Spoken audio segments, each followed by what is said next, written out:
Bonjour, aujourd'hui j'ai choisi de vous parler d'un sujet qui est la confiance en soi. C'est un sujet qui est énormément demandé pour des thérapies en hypnose. Et donc voilà, je fais un sujet et vous devez d'abord distinguer pour la confiance en soi, il y a deux choses. La confiance en soi, elle fait partie aussi des capacités que l'on a. Ce sont les capacités qui nous permettent de réaliser des actions, à mener en fait des actions à bien. Et la deuxième chose, c'est l'estime de soi. L'estime de soi, c'est les sentiments que l'on a de sa personne, en fait. Donc, il y a une grosse différence, effectivement, entre l'estime de soi et les capacités. On peut très bien avoir une haute estime de soi sans pour autant mettre des actions à bien. Donc, les deux sont nécessaires et doivent être travaillés pour obtenir de bons résultats. La confiance en soi, donc comme je l'ai dit, ce sont les capacités que nous possédons ou les capacités futures que nous pouvons acquérir pour réaliser et mener des actions à bien.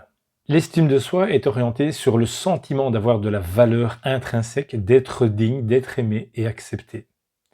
C'est aussi continuer à s'aimer indépendamment des résultats que l'on obtient, que l'on soit en situation d'échec ou de réussite.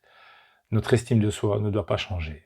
Toutefois, une bonne estime de soi peut renforcer la confiance en soi. Et des succès répétés grâce à la confiance en soi peuvent à terme améliorer l'estime de soi.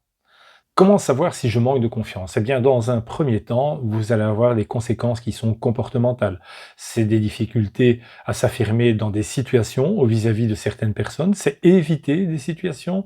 C'est chercher la validation à tout prix par quelqu'un d'autre, ce qui peut mener aussi à l'isolement. Ensuite viennent les conséquences émotionnelles et cognitives. Alors, qu'est-ce que ça veut dire ça? Tout simplement, vous allez ressentir du stress, de l'émotion, de l'anxiété et tout ceci va faire que vous allez, être moins bien avec vous-même. Vous allez faire des autocritiques, vous allez vous juger, vous allez vous sentir en permanence jugé par les autres, vous allez vous dénigrer, vous allez vraiment avoir une descente au niveau de vos valeurs et de l'ensemble de vos capacités.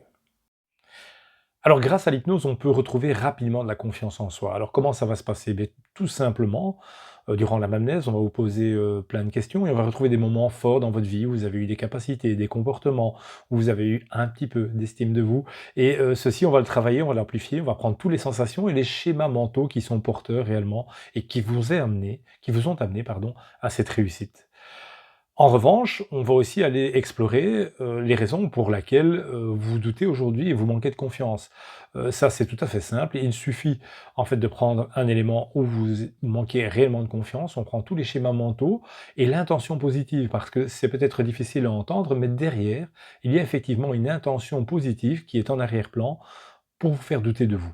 Eh bien, avec ce qu'on aura préalablement travaillé, avec le moment fort que vous avez eu ou les moments forts, on va tout simplement les mettre à la place dans votre partie inconsciente dans la transe hypnotique et effacer, éradiquer ces schémas aujourd'hui et ces comportements non désirés.